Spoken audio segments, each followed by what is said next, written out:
Ganda dito, mamasyal. Wow. Palayan dito sa baba niya. Tapos maraming mga water lily. Kung mapansin nyo dito, kaya nga to ng 6 lanes itong kalsada.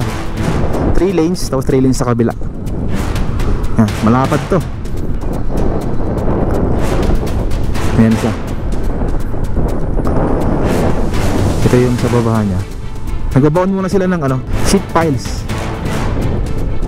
Yan, bago lagyan siya ng semento. Ayan, ito yung sheet pile, oh. Yan, itong bakal na yan, yan yun, sa baba. Hindi pala 10 feet to, mas mahaba pa.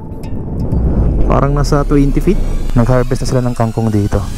So malamang yung mga binibenta sa palengke sa Maynila ay dito galing. Kita nyo naman, ang lawak ng dito, kangkong farm. Siguro hindi lang dito, doon pa sa unahan, sa palibot ng Laguna de Bay. So pag natapos to, itong ginagawa nilang dito, diversion road, ay dire-diretso ka na pag pupunta ka na dun sa may Pililya. Yan, pwede ka pupunta Pililya, punta ka ng Quezon.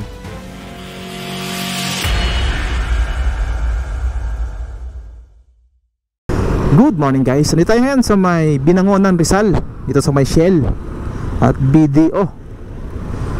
Yan, sa may Center Point Builders Supply. So ngayong araw ay meron tayong i-update dito, isang bypass road. Hindi ko lang alam kung kasali to sa C6 extension. Magtanong na lang tayo. Yan dito. Yan, mataas na yung kalsada.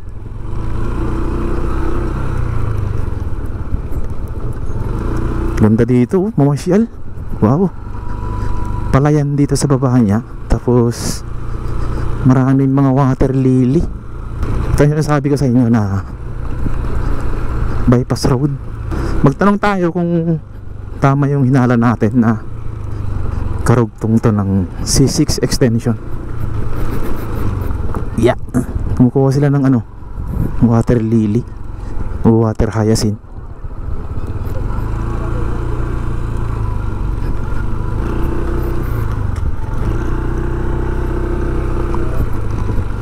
Sa may Binangonan, Rizal itong location natin.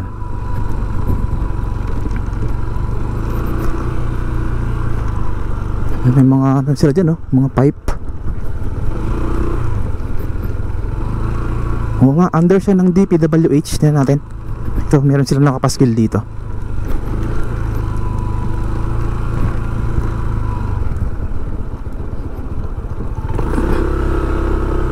Yan, ito yung nakapaskil dito na DPWH, Bureau of Internal Revenue, and then Department of Finance. So ito ay project na Binangonan, Angono, Taytay Diversion Road o Coastal Road. Ito yung package 2, itong isa package 1. So itong package 1, tignan natin kung magkano to. 137 million pesos. Tapos yung package 2, tignan natin.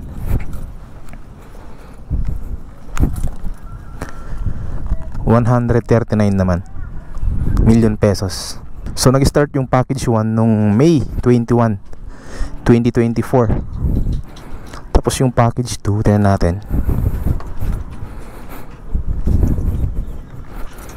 kung kailan nag-start.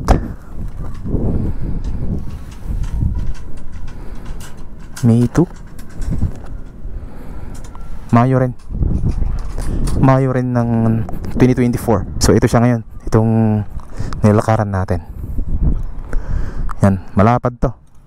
Yan, dito sa baba makita natin dito na may mga farm dito, mga kangkong farm. To nag-harvest na sila ng kangkong dito. So malamang yung mga binibenta sa palengke sa Maynila ay dito galing. Kita nyo naman, ang lawak ng dito, kangkong farm. Siguro hindi lang dito, doon pa sa unahan, sa palibot ng Laguna de Bay.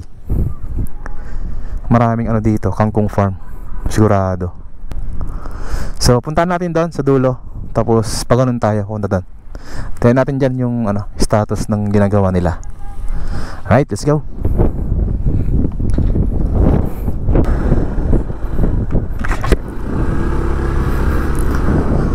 Yan, kung mapansin nyo dito, Kaya nga to ng 6 lanes itong kalsada. 3 lanes tapos 3 lanes sa kabila. Yan, malapad to. Diversion road.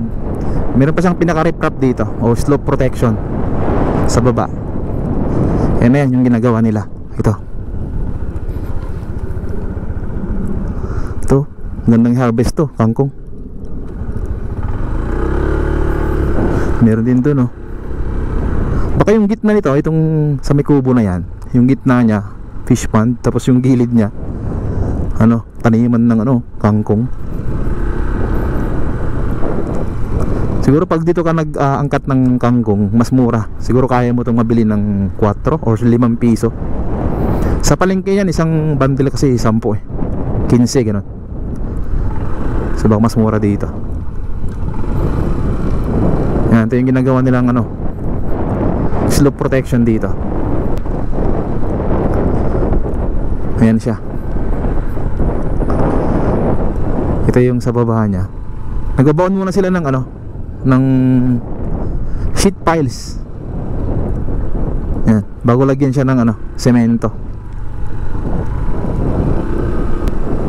Di ba? Ganyan kasolid itong ginagawa nila dito para hindi pasukin ng tubig. Malalim yan yung sheet pile na yan. Hanggang dito.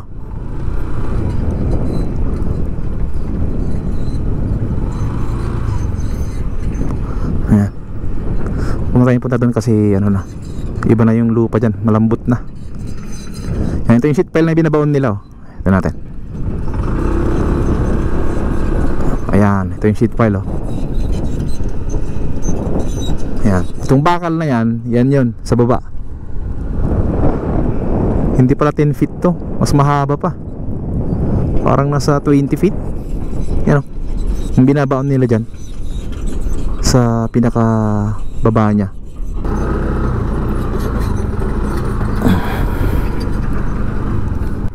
Yan, ito naman sa may kabilang parte niya. Ganyan siya. May mga ano to, water hyacinth yata to. Pero ang ganda. Ang ganda ng pagkatubo niya. Kasi tubig na kasi yung ilalim niya. Kaya ang ganda ng pagkatubo niya. Yan, oh. Green na green.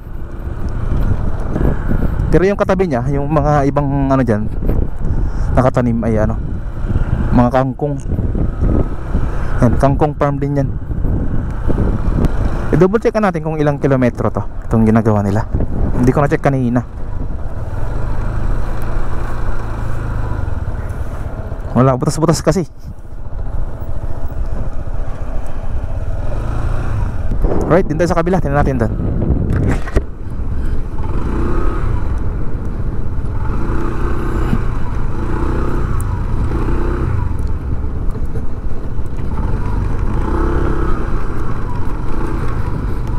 May mga ano rin dito, mga tubo.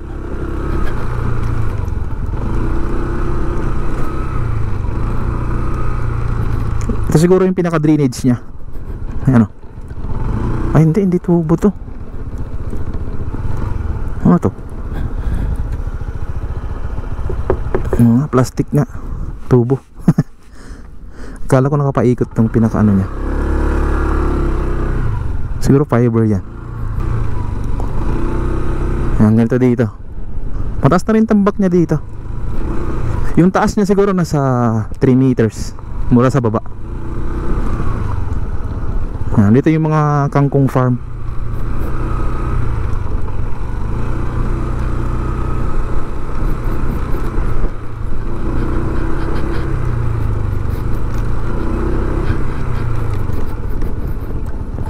Dead end na to dito.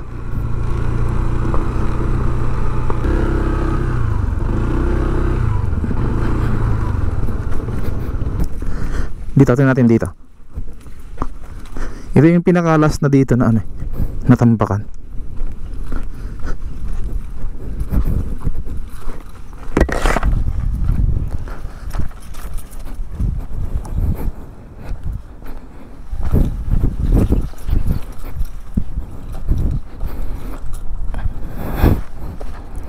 Ayan siya.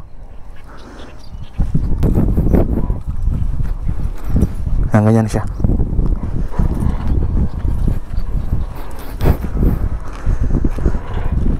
Malayo din pala to. Mula dito sa location natin hanggang dun sa may excavator. Diretso na to.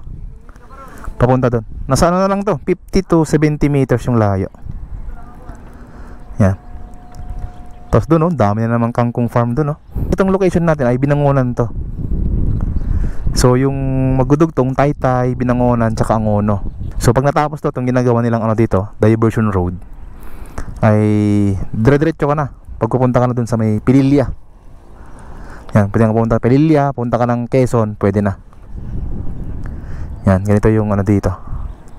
Sitwasyon sa ginagawa nilang ano dito, diversion road o bypass road. Ganda. Pag natapos to, sigurado. Alright, so yan, dito ka natapusin itong update natin. Paliparan natin ng drone hanggang doon sa may pinaka ano niya, dulo.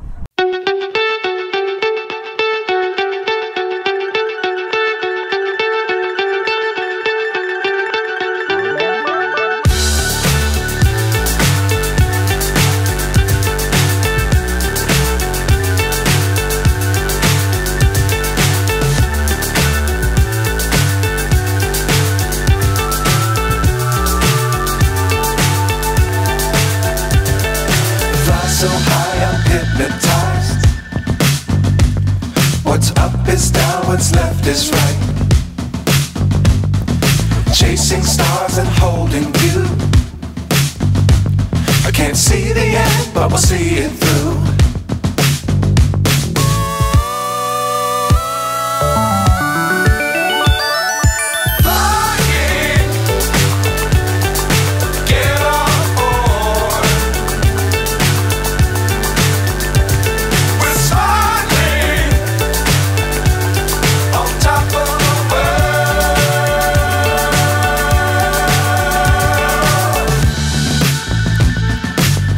Times don't fly too high. Be sure to keep the ground in sight. Fly forever if you keep it tight. Love the world but keep the sky on your mind.